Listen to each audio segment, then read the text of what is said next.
रामचरण सरस जोर राखी चला प्रभंजन सुत बल भासी।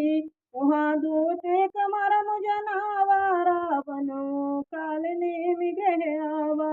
श्री राम जी के चरण कमलों का स्पर्श स्मरण कर पवन पुत्र हनुमान जी तुरंत चल दिए। उधर एक गुप्तचर ने रावण को इस रहस्य की सूचना दी। तब रावण काल नेमि के घर पहुंचा।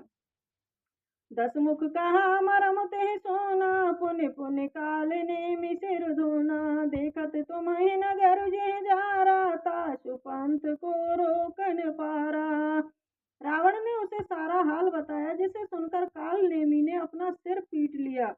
फिर बोला, तुम्हारे देखते देखते जिसने तुम्हारा नगर जला डाला, उसका मार्ग भला कौन रोक सकता है। भज रघुपति करो हित आपना छाणो नाथ मृषा जल्पुना। नीलकंज तन सुंदर श्यामा हृदय राख लोचनाभिरामा। श्री रघुनाथ जी का भजन करके तुम अपना कल्याण करो। हे नाथ, झूठी बकवाद छोड़कर नेत्रों को आनंद प्रदान करने वाले नील कमल के समान सुंदर शरीर को अपने हृदय में रखो। मैं ते मोर मोहता त्यागू महामोहन से सूतत जागू। काल व्याल कर भक्षक जोई सपने समर के जीती असोई। अतः भेदभाव और ममता रूपी मूढ़ता को त्याग दो। तुम अज्ञान रूपी रात्रि में सो रहे हो, अतः जागो। जो काल रूपी सर्प का भी भक्षण कर जाता है, कहीं स्वप्न में भी उसे युद्ध में जीता जा सकता है। सुन दस कंठ रिशान अति तेहि मन कीन विचार। राम दूत कर मारो बरो यह कल रत मलवार। मंगल भवन मंगल हारी द्रवहु सुध सिरत अजिर बिहारी। उसकी बातें सुनकर रावण अत्यंत क्रोधित हुआ। तब काल नेमि ने मन में विचार किया कि इसके हाथों मरने की अपेक्षा तो श्री राम के दूत के हाथ से ही मरना अच्छा रहेगा। यह दुष्ट तो पाप में लगा है।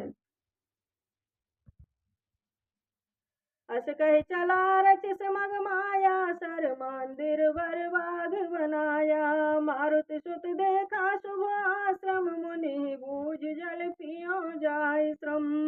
वह मन ही मन ऐसा विचार कर चला और उसने मार्ग में माया रच डाली। तालाब, मंदिर और एक सुंदर बाग बनाया। इधर हनुमान जी ने वह सुंदर आश्रम देखकर सोचा कि मुनि से पूछकर थोड़ा जल पी लूं, जिससे थकावट दूर हो जाए। राक्षस कपट वेश तह सोहा माया पति दूत चह मोहा। जाय पवन सुत नायो माता लाग सुख है राम गुण गाथा। काल नेमि राक्षस वहां कपट से मुनि का वेश बनाए विराजमान था। वह मूर्ख अपनी माया से मायापति के दूत को मोहित करना चाहता था।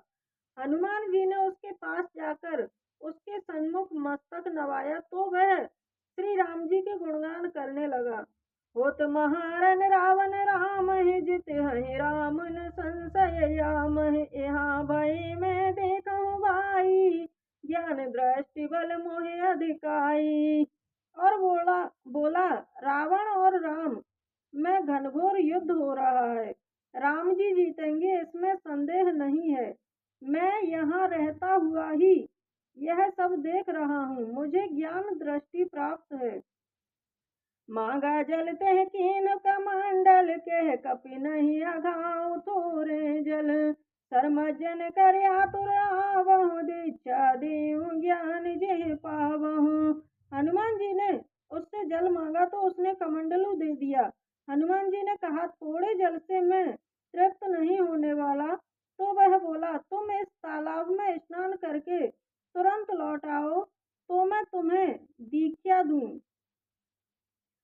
जिससे तुम ज्ञान प्राप्त कर सको।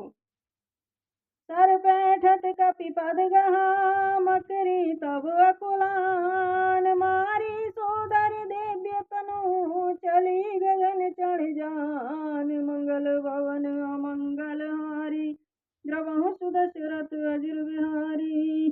तालाब में प्रवेश करते ही एक मगरी ने तुरंत हनुमान जी का पैर पकड़ लिया।